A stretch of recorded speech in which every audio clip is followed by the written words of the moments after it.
Troisième partie. Ainsi commença leur voyage. Rotro ne révélait jamais le lieu vers lequel elle se dirigeait. Et pourtant, chose étrange, elle ne s'égarait jamais. À chaque croisée des chemins, elle semblait déjà connaître la route. Emma chevauchait son propre destrier. Avant d'arriver dans cette contrée, il l'avait reçue en récompense pour avoir délivré une cité d'un grand péril. L'animal ne connaissait pas la peur. Il était robuste, puissant, d'une taille impressionnante. Son tempérament était fougueux. Mais lorsqu'il reconnaissait son cavalier, il le suivait jusque dans les plus terribles batailles. Depuis longtemps déjà, il était le fidèle compagnon d'Emma.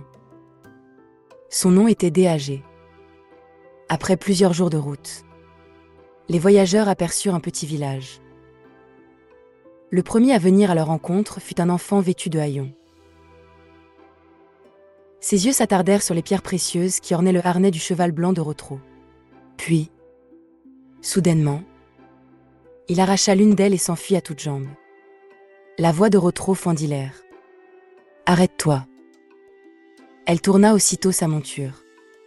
Mais Emma s'avança devant elle. Dit-il, « Ce village semble bien pauvre.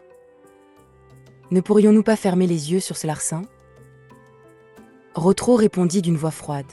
« Si cet enfant conserve cette pierre, ce sont d'abord les voleurs qui convoiteront sa vie.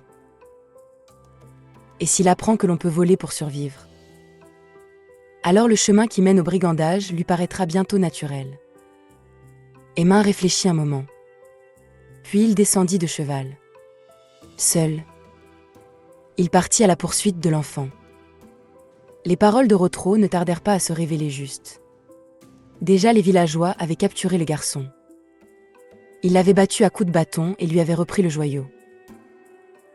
Lorsqu'Emma apparut, ils s'écartèrent avec crainte. Alors une jeune femme sortit précipitamment d'une maison. Sans doute était-elle la mère de l'enfant.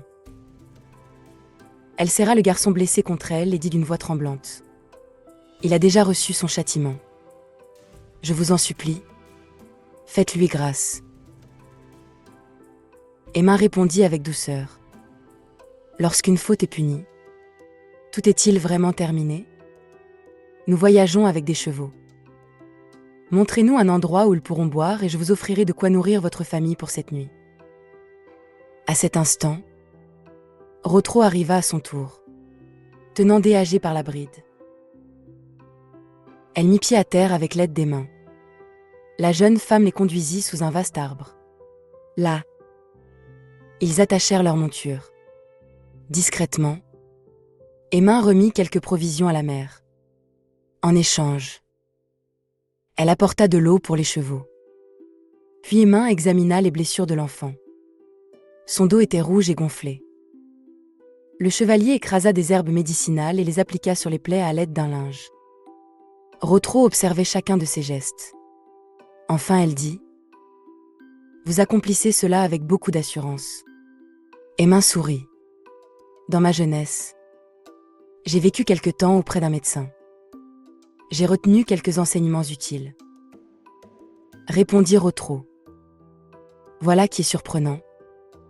Vous auriez peut-être pu devenir médecin vous-même. » Emma laissa échapper un rire discret. « Hélas non. Au grand désespoir de mon maître. Je préférais apprendre à manier la lance plutôt que les remèdes. » Peu à peu, la douleur diminua. L'enfant essuya ses larmes. Puis il murmura.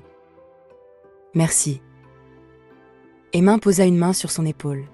« N'oublie jamais ceci. Le vol conduit au malheur. Ne recommence plus. » Mais le garçon baissa la tête.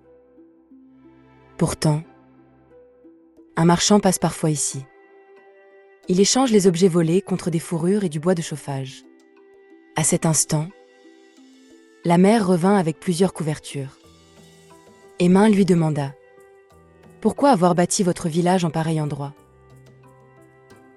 La jeune femme soupira. « Nous vivions autrefois dans une ville. Mais une maladie s'est répandue durant l'été.